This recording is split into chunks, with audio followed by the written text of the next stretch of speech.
அடுத்ததாக தொழில் முனைவோர் சங்கத்துடைய ரகுநாதன் மீண்டும் நம்மளை இணைகிறார். அவருடன் பேசலாம். திரு ரகுநாதன், நீங்க சில பாசிட்டிவ் அம்சங்கள் இருக்கிறத சொல்லி காட்டினீங்க, அதே நேரத்தில் சில எதிர்பார்ப்புகள் இருந்தது, அதையும் நிறைவேற்றல அப்படின்னு சொல்லியிருக்கீங்க.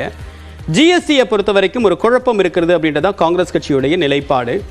ஆனால் வருவாய் ஜிஎஸ்டி மூலமாக தொடர்ந்து அதிகரிச்சுட்டே இருக்கு. ஒவ்வொரு மாதமும் நாங்கள் ரெக்கார்ட் பிரேக்கிங் நோக்கி போயிட்டு இருக்கோம். ஒரு பாசிட்டிவ் அப்ரோச்சை தான் அது பார்க்குது. பட் அந்த பாசிட்டிவ் அப்ரோச் இருக்கும்போது நீங்கள் எப்படி ஒரு சேஞ்சஸ் இருக்கணும், அந்த கோர்ஸ் கரெக்ஷன் இருக்கும் அப்படின்னு எதிர்பார்க்குறீங்க? பாசிட்டிவ் கலெக்ஷன் இருக்குன்னு நீங்க சொல்றீங்க. நான் சொல்றேன் பாசிட்டிவ் கலெக்ஷன் குறைவா இருக்குன்னு சொல்றேன். ஏன் சொல்றேன்? கிட்டத்தட்ட 45% பொருட்களின் விலையேற்றம் கடந்த 3 ஆண்டுகள்ல. இந்த அளவுக்கு அது இருக்கும் பொழுது ஜிஎஸ்டி இதற்கு முன்னாடி 1,10,000 கோடி மாசம். அப்போ 40% இன்க்ரீஸ் பண்ணுங்க. எவ்வளவு வந்திருக்கணும்? கிட்டத்தட்ட 2 லட்சம் கோடி வந்திருக்கணும். ஆனா வந்தது என்ன? 1,40,000. அப்போ ஜிஎஸ்டி மிக அதிக அளவுல வளர்ந்துட்டதுனால எக்கானமி வளர்ந்துட்டுன்னு சொல்றத நான் ஏற்கிறதுக்கு மறுக்கிறேன். இரண்டாவது, ஜிஎஸ்டியினால் பாதிக்கப்பட்டவர்கள் தானே அதிகம். நேர்மையாக தொழில் பண்றவர்களுக்கு ஏன் நோட்டீஸ் வருது? ஏன் டிமாண்ட் நோட்டீஸ் 3 வருஷம் கழிச்சு இவ்வளவு ரூபாய் கட்டுன்னு வருது?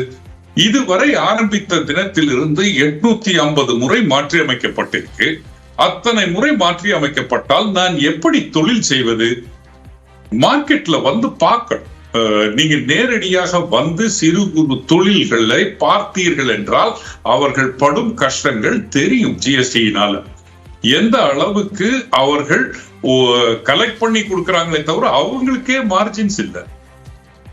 இப்போ வாங்குற தொழில் பண்றவங்க எல்லாருமே அழறது என்ன? நாங்க சம்பாதிக்கிறதெல்லாம் வட்டி கட்டியே போகுது. வட்டின்றது என்ன? அவங்க பாஷையில ஒண்ணு ஜிஎஸ்டி, இல்ல பேங்கினுடைய இன்ட்ரெஸ்ட், இல்ல இன்கம் டாக்ஸ், இதுலயே போகுது. இத கொஞ்சம் மீதி இருந்ததுன்னா அது ஸ்டேட் கண்ட்ரோல்ல இருக்கக்கூடிய எலக்ட்ரிசிட்டி பில்லுலயும் அல்லது ப்ராப்பர்ட்டி டாக்ஸ்லயும் மெட்ரோ வாட்டர்லயும் சிவரேஜஸ்லயும் போகுது. இதையும் மீறி கொஞ்சம் இருந்ததுன்னா சேமிக்கலாம்னு பார்த்தாக்க அது நடைமுறையில் இருக்கக்கூடிய விலையேற்றத்தினால போயிருச்சு. அது என்னென்ன விலையேற்றம்? பெட்ரோல் விலை ஏறித்துனா டிரான்ஸ்போர்ட் காஸ்ட் அதிகமாகுது, டீசல் விலை ஏறித்துனா பொருட்களை அனுப்பும் காஸ்ட் அதிகமாகுது. ஒவ்வொரு விதத்திலும் ஒரு தொழில் நடத்துபவனை பாதிப்பு ஏற்படுத்தக்கூடியவற்றில் நாம் இந்த பட்ஜெட்டில் ஏதாவது ஒரு விலக்கு கொஞ்சம் அதிகப்படுத்தி இருக்கலாம். 40 லட்சம் வரை விலக்குன்னு கொடுத்திருக்கிறத அட்லீஸ்ட் ஒரு 1 கோடி வரை நான் விலக்கு தரேன்.